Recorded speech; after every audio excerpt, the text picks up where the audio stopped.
दोस्तों जय हिंद, नमस्कार, सत श्री अकाल, आदाब। मैं आपका दोस्त जूनियर कमीशन अफसर रजनीश कुमार और ये है आपका यूट्यूब चैनल रजनीश देहाती फौजी। पिछले वीडियो में हमने ट्रेनिंग के ऊपर कुछ बताया था। सबसे पहले तो आज दशहरा की आप लोगों को बहुत बहुत बहुत बहुत शुभकामनाएं। जिस प्रकार बुराई पर अच्छाई की जीत हुई थी, वैसे ही आपके जीवन से सभी बुराइयां निकल जाएं और अच्छाइयाँ आपके जीवन में विद्यमान हो, यह मैं ऊपर वाले से प्रार्थना करूँगा। तो दोस्तों अभी आते हैं हम मेन पॉइंट के ऊपर। ट्रेनिंग मैंने बताया था कि आपकी वेपन ट्रेनिंग, आपका पीटी, आपकी ड्रिल की ट्रेनिंग, ये सब ट्रेनिंग आपकी चलेंगी बेसिक ट्रेनिंग के अंतर्गत 6 महीने।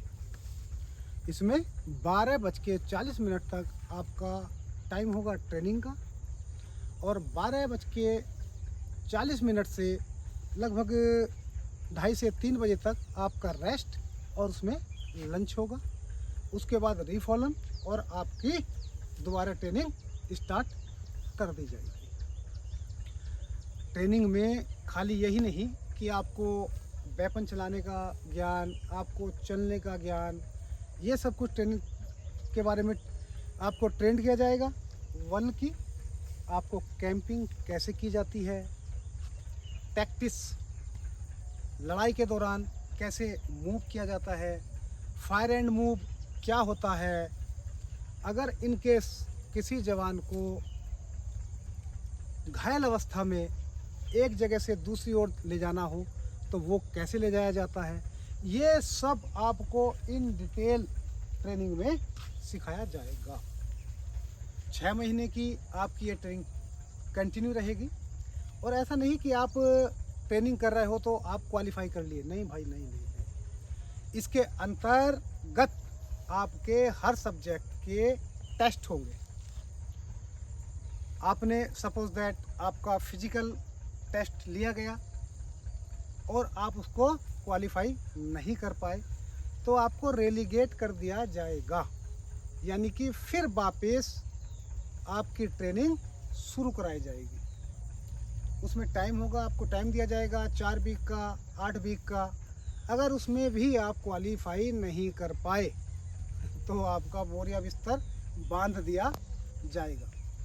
तो दोस्तों मैं कई बार इस चीज़ को दोहरा चुका हूँ कि आप ये बिल्कुल नहीं समझना, अपने दिमाग में ये बात बिल्कुल मत लेके आना कि यहाँ से हमने क्वालिफाई कर लिया, हमने ज्वाइनिंग ले ली, हम ट्रेनिंग में पहुँच गए तो हम एक सोल्जर बन गए। नहीं भाई, जब तक सेना की हर कसौटी पर आप खरे नहीं उतरोगे, आपकी बेसिक ट्रेनिंग जब समाप्ति की ओर चलेगी तो लास्ट के 2-4 वीक जब आपके बचेंगे तो उस समय एक आपका टेस्ट और लिया जाएगा, जिसे बोलते हैं सेना में ट्रेड टेस्ट।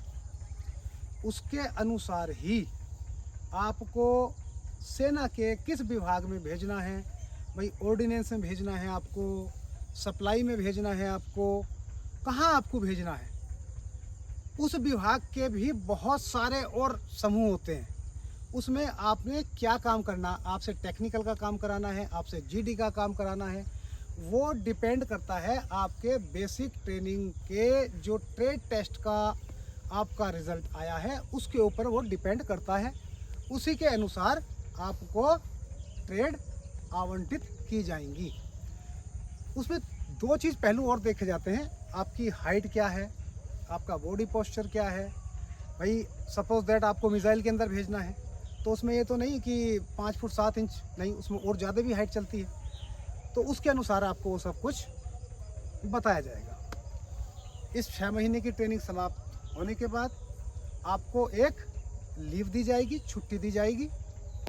छुट्टी 1 महीने या 28 डेज, 28 दिन या 30 दिन के बीच में आपको छुट्टी दी जाएगी।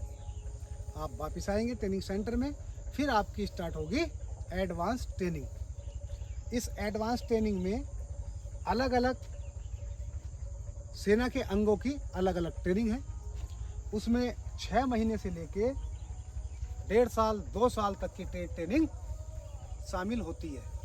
दिमाग में ये मत सोच के रखना कि भाई हम सेना में चले गए और 6 महीने साल भर की हमने ट्रेनिंग करी और हम सोल्जर बन के यूनिट में ड्यूटी करने लगे। नहीं भाई नहीं, ऐसा नहीं होता। ट्रेड की ट्रेनिंग कुछ ट्रेड्स में बहुत लंबी है, 2-2 साल तक की है, 2.5 साल तक की ट्रेनिंग है। जैसे कि एक अधिकारी के लिए ट्रेनिंग है कि हाँ भाई पहले वो IMA क्वालिफाई करेगा, फिर उसके बाद नेक्स्ट स्टेप पे जाएगा, उनको लगभग 4-4.5 साल का समय लगता है। उसी प्रकार आपके लिए है। तो आप सोच के अगर दिमाग में ये बैठोगे नहीं भाई 6 महीने कर लिया और भैया काम हो गया, नहीं। यूनिट में आने के बाद भी सेना का जो ट्रेनिंग का सिस्टम है वो सेम रहेगा। एज ए सोल्जर होने के बाद भी आपकी परेड 12:40 पर यूनिट में आने के बाद भी रहेगी। आपको PT वगैरह सब कुछ वहाँ भी करना पड़ेगा। समय समय से वहाँ आपकी ट्रेनिंग चलती रहेगी। जो लोग ये समझते हैं कि सेना में एक बार ज्वाइनिंग कर लिया और फिर फुर्सत मिल गई, भाई ऐसा नहीं है। सेना में ज्वाइन करने से लेकर जिस दिन तक आप पेंशन आओगे, एक दिन भी आपके लिए ट्रेनिंग के लिए एक्सक्यूज़ नहीं है। जितनी ट्रेनिंग आपने सेना में ज्वाइनिंग के लिए की, उससे कहीं ज़्यादा ट्रेनिंग, दिन रात ट्रेनिंग आपको यूनिट में की जाएगी। साल में 2-3 आपको युद्ध अभ्यास कराए जाएंगे, तब जाकर वार के लिए एक सोल्जर फिट बनता है। जो धारणा है सिविल जनता के अंदर, नहीं भाई ट्रेनिंग कर ली फिर फौजी क्या करते हैं, सुबह चाय पी और शाम तक रेस्ट। नहीं भाई नहीं। अभी देख रहे हो, मैं अभी भी पेंशन आने के बाद भी आज ही वर्कआउट करता हूँ और पूरा गीला हो रखा हूँ पसीने से। ये कोई पानी में भिगो के टी-शर्ट नहीं पहन के आया मैं। पूरा वर्कआउट करने के बाद ये वीडियो मैं बना रहा हूँ। तो दोस्तों, सैनिक जीवन ऑल लाइफ जब तक आप सर्विस करते हो वो ट्रेनिंग से भरा है, वो चुनौतियों से भरा है, वो खतरों से भरा है। वीडियो काफ़ी लंबा हो जाएगा, नेक्स्ट वीडियो में आपको आगे बताता हूँ। आज का वीडियो मैं यहीं पे समाप्त करता हूँ। वीडियो को अधिक से अधिक लाइक करना, शेयर करना और चैनल को दोस्तों सब्सक्राइब करना, क्योंकि मैंने आपको पहले ही बताया कि ये चैनल कोई मैं धनोपार्जन के लिए नहीं बनाया। मैं इसकी संपूर्ण राशि, जो इससे अगर फ्यूचर में मेरे को कुछ अर्निंग हुआ तो वो सब आप लोगों के हित पे ही खर्च करूँगा, ये मेरा वायदा है। आज का वीडियो मैं यहीं पर समाप्त करता हूँ। मैं आपका दोस्त जूनियर कमीशन अफसर Rajneesh Kumar, ex Indian army, और ये है आपका यूट्यूब चैनल रजनीश देहाती फौजी। जय हिंद।